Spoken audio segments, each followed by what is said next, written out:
Oke, Assalamualaikum warahmatullahi wabarakatuh. Pertemuan kita pagi ini adalah membahas tentang reproduksi hewan, di mana pertemuan sebelumnya kita sudah membahas tentang reproduksi tumbuhan. Nah, bicara tentang hewan, pada dasarnya hewan ini terbagi menjadi dua, yaitu hewan tingkat tinggi dan hewan tingkat rendah. Hewan tingkat tinggi ini adalah vertebrata atau biasa kalian kenal dengan istilah hewan bertulang belakang. Sedangkan hewan tingkat rendah ini adalah avertebrata yang biasa kalian kenal dengan istilah hewan yang tidak bertulang belakang. Nah, ini materi SD sebenarnya ya. Vertebrata ini mencakup apa saja? Jadi di sini ada 5 kelompok yang termasuk dalam vertebrata. Yang pertama adalah aves ya, dia termasuk dalam jenis unggas. Kemudian yang kedua adalah mamalia ya, hewan menyusui. Kemudian Pisces tergolong ikan. Kemudian reptil dan terakhir adalah amfibi. Sedangkan yang avertebrata ini sudah di materi kelas 7, ada 8 kelompok untuk materi SMP ya. Jadi ada masuk porifera, coelenterata, platyhelminthes, nematelminthes, annelida, moluska, echinodermata, tapi di sini saya tidak akan membahas ini ya. Oke. Nah, pada hewan yang termasuk tingkat tinggi atau vertebrata, sebagian besar reproduksinya dilakukan secara seksual atau generatif. Berarti seksual ini adanya pertemuan antara sel kelamin jantan dan sel kelamin betina. Nah, jenis fertilisasinya sendiri ada 2 macam, yaitu ada fertilisasi internal dan fertilisasi eksternal. Fertilisasi internal berarti terjadi di dalam dan yang eksternal berarti terjadi di luar. Nah, ini juga materi SD ya. Kalian mungkin sudah pernah dengar pembagian hewan menjadi vivipar, ovipar dan ovovivipar. Nah, ini dilakukan oleh reproduksi vertebrata. Nah, yang vivipar ini adalah yang jenis melahirkan ya. Oke, kemudian yang ovipar ini adalah hewan yang kategori bertelur ya. Jadi O ya, telur. Kemudian ovovivipar ini bertelur dan melahirkan. Maksudnya bagaimana? Jadi embrionya berkembang di dalam telur yang berada di dalam tubuh induk, dan apabila embrionya telah cukup umur, maka embrio akan menetas dan keluar dari tubuh induk. Jadi sehingga seolah-olah melahirkan ya. Itu yang ovovivipar. Nah, sekarang bagaimana reproduksi aseksual yang terdapat pada hewan?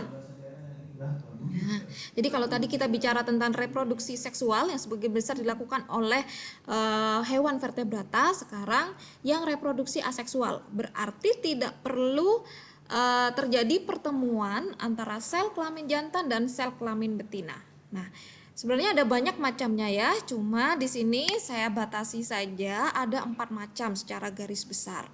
Kalau di buku siswa kalian itu ada 3, di sini saya tambahkan 1 yaitu membelah diri. Oke, kita mulai dari yang pertama, tunas. Nah, kalian sudah paham ya tunas biasanya kalau pada tumbuhan itu terjadi pada pisang, bambu. Jadi tunas ini ada bagian tubuh yang menonjol. Ya. Kemudian ini nanti lambat laun dia akan membesar dan akhirnya memisah menjadi individu baru. Nah, hewan di sini yang memiliki reproduksi aseksual contohnya adalah hidra. Ini adalah gambar hewan ya, hidra. Jadi seolah-olah seperti tumbuhan, tapi ini sebenarnya hewan ya. Kemudian yang lain adalah jenis ubur-ubur. Nah, ini bisa berkembang biak dengan cara tunas. Kemudian yang kedua, reproduksi dengan cara membelah diri. Membelah diri ini artinya satu individu dia akan membelah sehingga menjadi 2 individu atau menjadi individu baru. Jadi proses pembelahannya adalah menjadi 2. Ini yang membedakan dengan proses fragmentasi. Kalau fragmentasi, setiap potongan tubuhnya itu bisa menjadi individu baru. Misalnya, individu tersebut ya, hewan tersebut saya potong-potong jadi 5, maka otomatis nanti jadi 5 individu baru. Itu bedanya dengan membelah diri. Kalau membelah diri itu prosesnya menjadi 2, jadi 1 kemudian membelah menjadi 2, itu membelah diri. Tapi kalau fragmentasi, setiap potongan bagian tubuhnya menjadi individu baru. Contohnya apa? Contohnya adalah cacing planaria serta bintang laut. Yang suka nonton film SpongeBob tahu ya temannya siapa namanya, Patrick ya, dia bintang laut ya. Jadi kalau bagian tubuhnya dipotong itu langsung bisa jadi individu baru. ya, seperti itu. Nah, kemudian yang terakhir adalah partenogenesis. Partenogenesis ini apa? Jadi dia betina akan memproduksi sel telur tapi dapat berkembang tanpa melalui proses fertilisasi. Misalnya pada apa? Pada lebah, semut, ya, kutu air, ya. Itu adalah partenogenesis. Oke, sampai di sini silakan kalau mau bertanya dulu tentang reproduksi pada hewan. Ya, itu saya singkat, saya rangkum ya, biar kalian tidak terlalu bingung. Ya, jadi saya ulang lagi, jadi hewan itu terbagi menjadi vertebrata dan avertebrata, ya, di mana pada vertebrata atau hewan tingkat tinggi ini terjadi secara garis besar adalah reproduksi seksual, ya. Jadi ada proses fertilisasi internal dan eksternal. Kemudian prosesnya kalian udah paham, ada ovipar, vivipar, dan ovovivipar. Sementara hewan pada tingkat rendah itu pastinya ada generatif dan ada yang aseksual, tapi di sini yang saya bahas adalah yang aseksual. Tadi itu ada 4 macam, yaitu ada tunas, ya, yaitu terdapat pada hidra dan ubur-ubur, kemudian membelah diri pada bakteri, kemudian fragmentasi, ya, itu pada cacing planaria dan bintang laut. Jadi setiap potongan menjadi individu baru, dan partenogenesis. Nah, sekarang teknologi reproduksi baik pada tumbuhan dan hewan. Kalau pada tumbuhan, teknologi reproduksinya ada beberapa macam, yaitu hidroponik. Ya, udah pasti sering dengar ya hidroponik. Jadi ini memanfaatkan medianya menggunakan air, ya. Hidro sendiri artinya air, ya. Oke, jadi tidak menggunakan media tanah. Kemudian vertikultur ini seperti bertingkat, ya. Jadi bentuknya bertingkat. Kemudian yang terbaru, sebenarnya bukan terbaru juga ya, tapi ini yang lebih modern, itu adalah kultur jaringan. Nah, ini sering keluar juga di beberapa soal. Kultur jaringan adalah suatu metode perbanyakan tumbuhan dengan cara mengambil suatu bagian dari tanaman, seperti sel atau sekelompok sel, jaringan atau organ. Bagian tanaman yang telah diambil selanjutnya ditumbuhkan dalam kondisi steril pada medium yang mengandung nutrisi dan zat pengatur tumbuh atau hormon. Jadi, kultur jaringan ini bukan termasuk reproduksi generatif atau seksual, tapi dia yang vegetatif. Jadi, kita mengambil bagian tubuh, ya, dari tanaman, misalkan begini, ya. Kita punya tumbuhan bibit unggul. Kita ingin memperbanyak tumbuhan tersebut dalam jumlah yang banyak dan waktu yang cepat. Nah, kalian kan sudah tahu beberapa teknik ya, misalkan stek, mencangkok, tapi itu kan butuh waktu yang lama. Nah, kultur jaringan ini menjadi salah satu solusi menghasilkan individu baru dalam jumlah yang banyak. Terutama kalau punya bisnis ini, pesanannya banyak, misalkan tumbuhan anggrek. Ada pesanan 1000, waduh, kalau harus mensetek dulu ya, itu kan cukup butuh waktu yang lama. Tapi dengan kultur jaringan, kita tinggal ambil saja, kemudian diletakkan. Cuma prosesnya memang cukup ribet ya, karena ini harus steril dan dalam suatu ruang laboratorium. Tapi sekali kita mengembangkan, nanti bisa jadi langsung 1000 individu baru, dan hasilnya akan sama persis dengan induknya. Nah, jadi kalau induknya udah bagus, otomatis hasil kultur jaringannya juga bagus. Jadi kalau kalian mendapatkan soal, biasanya di soal ujian nasional nih pernah keluar ya. Jadi ada pertanyaan, Pak ini sedang mengembangkan tanaman anggrek misalnya. Dia ingin mendapatkan individu baru dalam jumlah yang banyak dan waktu yang cepat. Maka jawabannya adalah kultur jaringan. Ya, oke. Kemudian teknologi reproduksi pada hewan yaitu dengan cara inseminasi buatan. Oke, sampai di sini silakan yang mau bertanya terlebih dahulu. Oke, kalau tidak ada saya lanjutkan ya. Kita masuk ke metamorfosis. Oke. Nah, ini sudah materi SD ya. Nanti kuisnya saya letakkan di akhir saja ya. Oke. Metamorfosis ini materi kelas 4 SD, karena saya kelas 4 saya lihat bukunya membahas tentang metamorfosis. Jadi metamorfosis ini perubahan bentuk hewan secara bertahap menjadi dewasa ya. Ada yang dibagi menjadi sempurna dan tidak sempurna. Apa sih cirinya? Nah, kalau tidak sempurna ini telur akan berkembang menjadi hewan muda disebut nimfa. Tapi kalau yang sempurna itu biasa kita kenal dengan istilah larva. Nah ya, yang sempurna itu misalnya apa? Kupu-kupu ya. Jadi ada larva kupu-kupu, kemudian lalat, kata, nyamuk. Sedangkan yang tidak sempurna ini adalah kutu, kecoa, dan belalang ya. Nah sekarang ini tidak ada di buku siswa setelah saya cek, tapi ini sering keluar di materi soal ujian nasional ya. Oke ya. Oke, jadi faktor apa saja sih yang membuat makhluk hidup tetap bertahan di muka bumi ini? Ya, yang pertama itu adalah adaptasi dan seleksi alam serta bagaimana makhluk hidup itu bisa berkembang biak, jadi melakukan reproduksi. Nah, ini sebenarnya materi SD juga ya. Anak-anak saya juga belajar ini. Nah, apa sih sebenarnya adaptasi? Adaptasi itu menyesuaikan diri terhadap lingkungannya. Ada 3 macam adaptasi, yaitu yang pertama adaptasi morfologi, adaptasi fisiologi, dan adaptasi tingkah laku.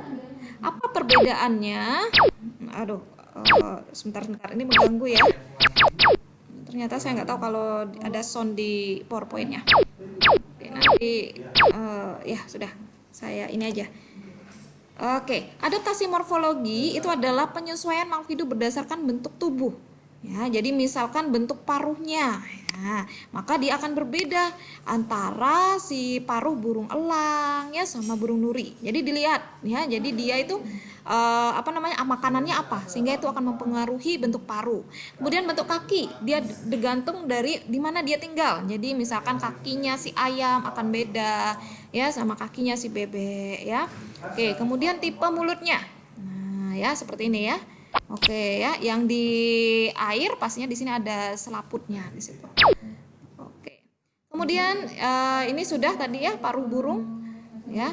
Kemudian tipe mulut pada serangga ini juga termasuk dalam adaptasi morfologi. Mengganggu ya. Oke, saya ini saja. Oke. Nanti animasinya saya hilangkan. Oke.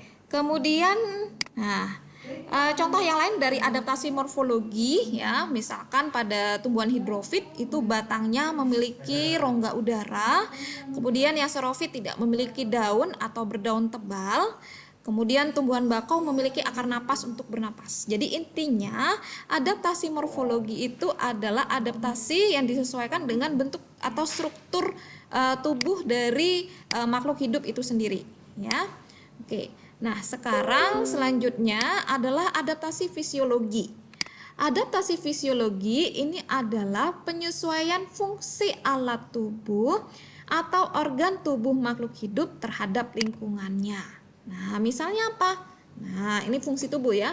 Misalnya jumlah sel darah merah atau eritrosit, orang yang hidup di pegunungan atau dataran tinggi lebih banyak ya dibandingkan dengan orang yang tinggal di daerah pantai atau dataran rendah. Kemudian contoh yang lain, ikan yang hidup di laut dia akan memiliki urin yang lebih pekat dibandingkan dengan ikan yang hidup di air tawar. Nah, banyak lagi contoh yang lain ya. Jadi ini tergantung dari fungsi tubuhnya. Hewan herbivora memiliki enzim selulosa dalam usus. Mengapa? Karena herbivora mengkonsumsi tumbuhan ya. Jadi di sini untuk membantu proses pencernaan selulosa yang terdapat pada serat-serat tumbuhan, dia memiliki enzim selulosa ya.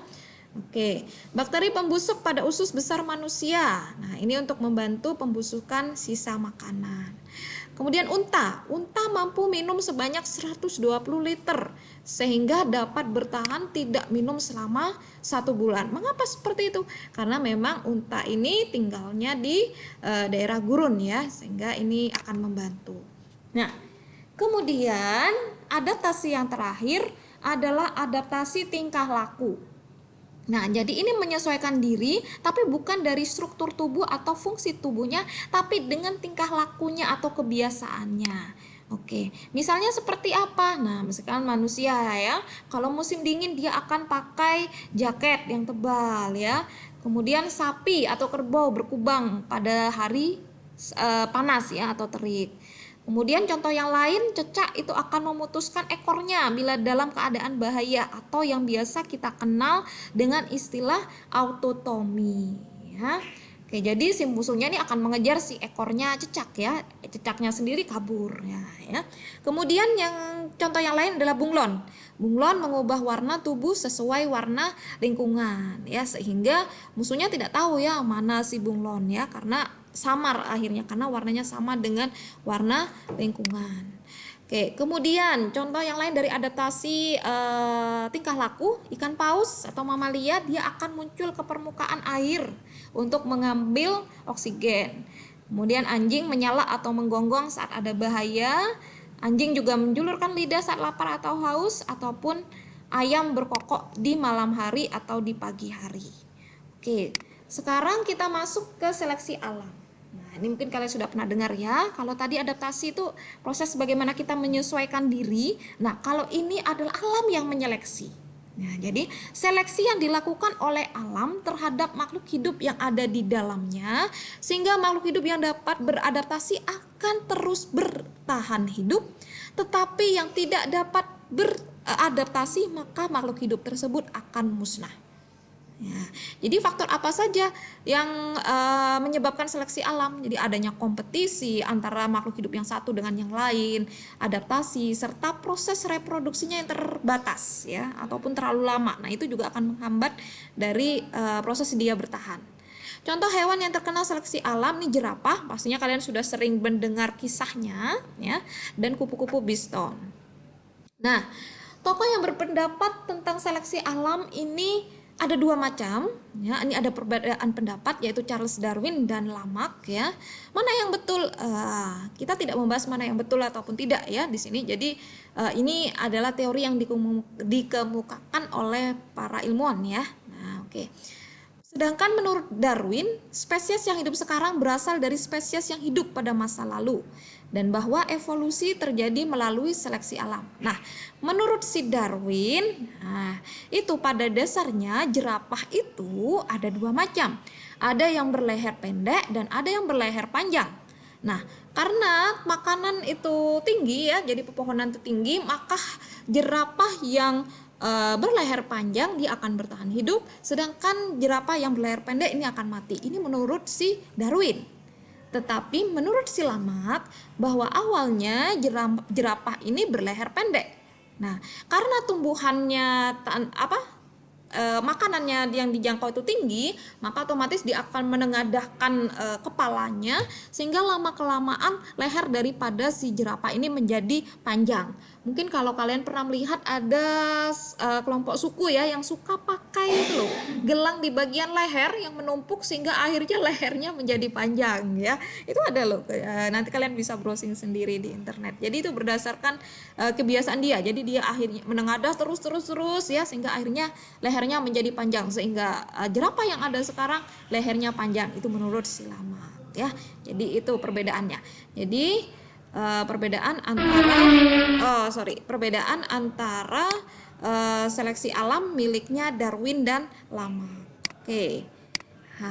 Oke, materi kita selesai. Wah, pesertanya tinggal Halimatus ini. Oke, Halimatus bisa dinyalakan mikrofonnya. Oke, Halimatus bisa dinyalakan mikrofonnya. Oke, Halimatus, suara saya apa terdengar? Ya, Bu. Oke, materinya udah selesai. Next week kita tanya jawab ya, karena pesertanya cuma kamu. Jadi saya ajukan pertanyaan. Jadi nilainya buat kamu ya kalau bisa jawab ya. Oke, disendiriin. Oke, pertanyaan yang pertama ya. Oke ya. Tadi Bu Airin menjelaskan bahwa reproduksi vertebrata itu terbagi menjadi ovipar, vivipar, dan ovovivipar. Bisa berikan penjelasan perbedaan ketiganya antara ovipar, vivipar, dan ovovivipar?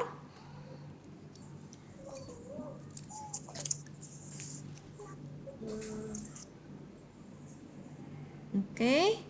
Ini pelajaran SD nih, ovipar, vivipar, dan ovovivipar, atau nama lainnya boleh. Oke. Oh, ini Sunandri Sunan baru bergabung. Saya sudah selesai presentasi. Ya. Jadi saya mengajukan pertanyaan ya, bahwa reproduksi pada hewan itu terbagi antara vertebrata dan avertebrata, atau hewan tingkat tinggi dan hewan tingkat rendah ya. Nah, pada reproduksi vertebrata ini sudah pernah ya materi SD, itu kita kenal dengan istilah ovipar, vivipar, dan ovovivipar. Oke, silakan.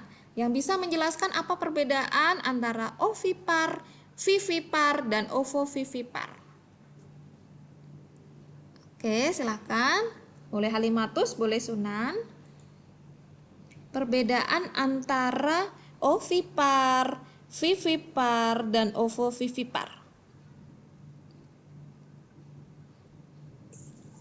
Kalau vivipar, Itu melahirkan, melahirkan. Oke, kalau yang ovipar yang ovipar dengan cara bertelur, bertelur. Oke, bagus. Yang ovovivipar ovovivipar dengan bertelur dan melahirkan.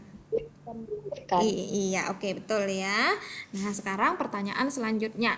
Reproduksi aseksual pada hewan diantaranya dengan cara tunas. Oke, siapa yang masih ingat? Hewan apa saja yang reproduksi dengan cara tunas? Oke, boleh browsing. Belum, Bu.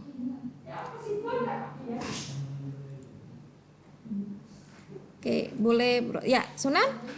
Dengan cara apa? Ubur-ubur. Apa nggak dengar, Sunan? Ubur-ubur. Ubur-ubur, ya, betul sekali ya. Jadi ada hewan yang reproduksi dengan cara tunas, yaitu hidra dan ubur-ubur. Oke, ini dua anak ini ya.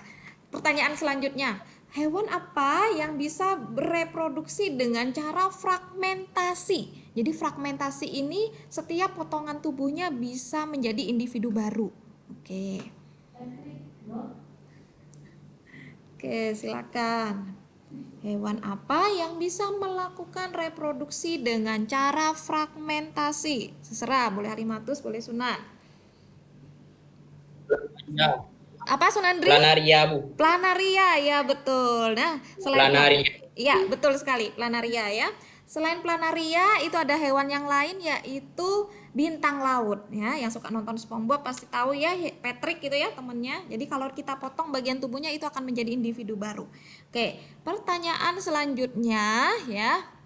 Tadi Bu Airin menjelaskan tentang proses adaptasi. Nah, adaptasi ini ada berapa macam? Ayo, ada 3 ya tadi. Oh sorry, adaptasi tadi ada 3 macam. Nah, sekarang silakan sebutkan adaptasi apa saja yang masih ingat. Halimatus ya, oke? Adaptasi apa saja? Ya. adaptasi tingkah laku, Iya, betul. Kemudian terus adaptasi morfologi, iya, satu lagi adaptasi terus V dimulai dengan F. V